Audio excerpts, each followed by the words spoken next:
Quantic Media.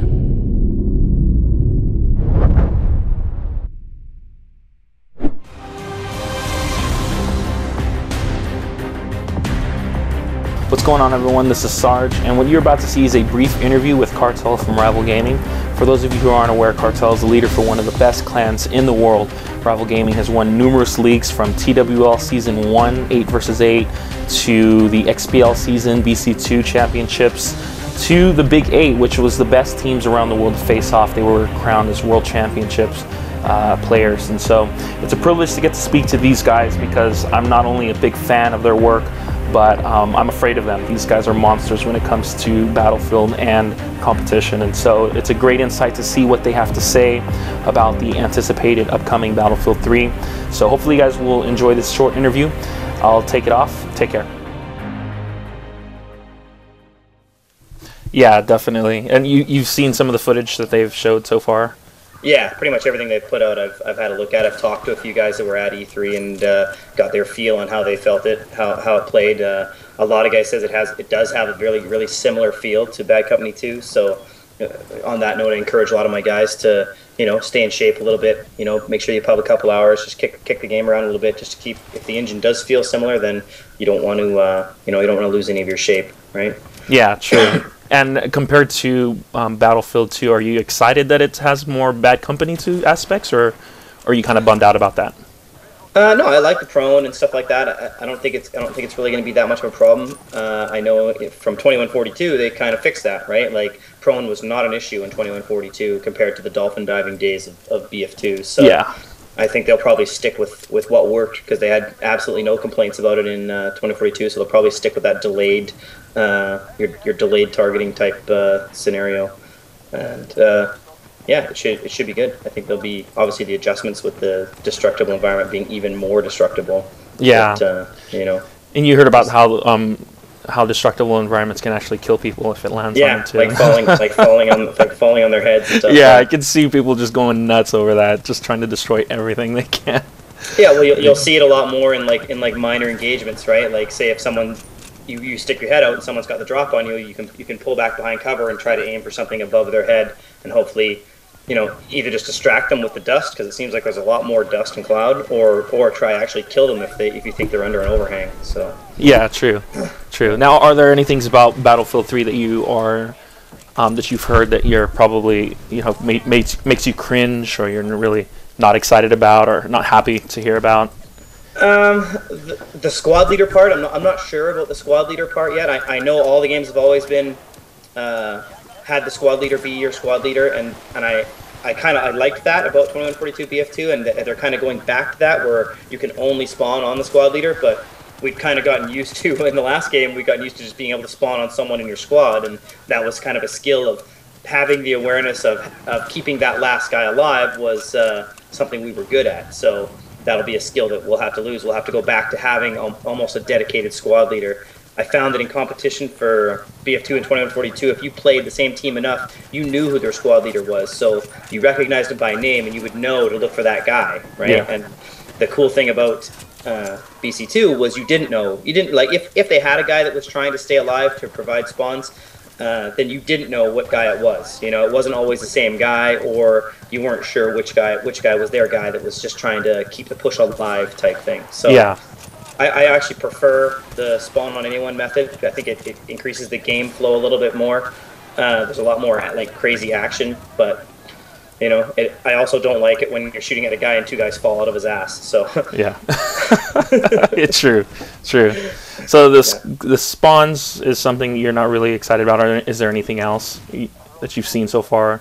How about recoil on weapons? Are you happy about that? Well, I like the weapons. I think that they're going to be similar to BC2, so I'm not really concerned about that.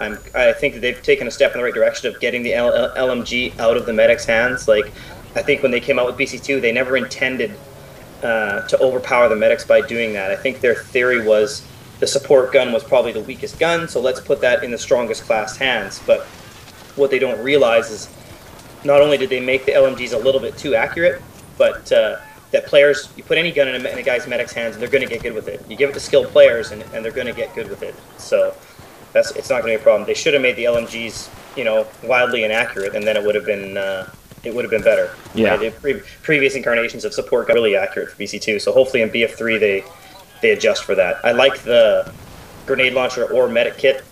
I think that'll be a good. That'll be a good change. Yeah, so. Indeed. Now I know a lot of my viewers out there. They know somewhat of competitive gaming, but they're not really involved with it as well. So they don't know like, some of the other teams that are out there, and like just a brief description on like your team Rival. Like, where have you guys come from? Where did you start? A lot of us actually started in the game Planet side, which was an MMO FPS a long time ago, probably 7-8 years ago. A lot of good players converged into one group there. Once that game died, we started with BF2, and we recruited a few guys who had played 1942 heavily. And we started playing 5v5 BF2, just looking for some kind of a competitive outlet for a game. At the time, we were known as Serious Gamers, and then when 2142 came out, it was our goal to be one of the top 8v8 teams. So we pushed really hard, practiced really hard for that, and we managed to crack into the upper circle, of the top 5, but never quite dominating. I see. What were the teams that you were battling against that were giving you a hard time at the time? The veteran teams. 2142 had like Hot, Paradigm Shift, 20ID, all of the Battlefield legends. Yeah. And we took a big step to differentiate ourselves from, the multitude of average teams. We were definitely upper class, but those teams that were so stacked from the BF2 days that they were still, up and down the roster, they were still stronger than us. So we stuck with that game for a while. Once those teams kind of dropped out of favor a little bit, 6v6 became the dominant play type. Then that's when we started to dominate. We were kind of the only upper class team left, and we kind of had our run of the game near the end of it.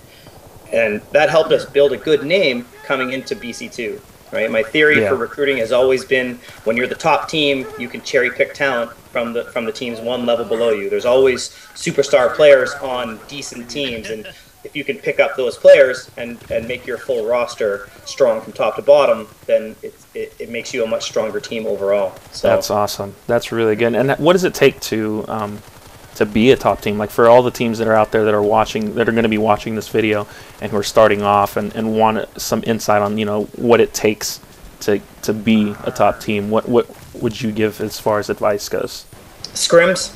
A lot of guys, they pub millions of hours and they have top scores on the leaderboards, but everybody in the competitive world knows that means nothing. You can play a million hours, but you never learn anything by just playing. You only learn from being defeated, right? And if you can evaluate your defeats and realize what your weaknesses are, and then train your weaknesses until you master them, that's when you take that next step into becoming a stronger and stronger team. The trick is to realize why you lost, right? Like, you can take the top 10 guys off the leaderboard and put them in against an average TWL team, and they'll get smoked. It's because they don't realize the different play style, the awareness that you need to play a game like that. So it's not just shooting. You need to have an all-around game kind of thing. So if you're planning on becoming a competitive gaming, that you definitely need to build your team around guys that can do that. Guys that have good awareness, good shots, good communication. They're thinking 2 steps ahead. True. I know a problem for some teams as well is making sure that those players are also continuously playing, because some people, they get involved for a very short time and then all of a sudden they disappear. So it's also not just having the skill, but also the commitment as well. Is there like something that you would like? Is there something that you guys do to make sure that your players are very committed to competitive gaming, or is that it just happens? Well, we're at the level now where we don't pick anybody up unless we already know them. I see. Like, they don't need to hand in a resume. We know who they are. We've played against them in other games, and that's our own safety valve to make sure we don't bring in any hackers or things like that. Like when you get a guy that you've never heard of and he's suddenly doming all of these guys that have played forever, there's something wrong.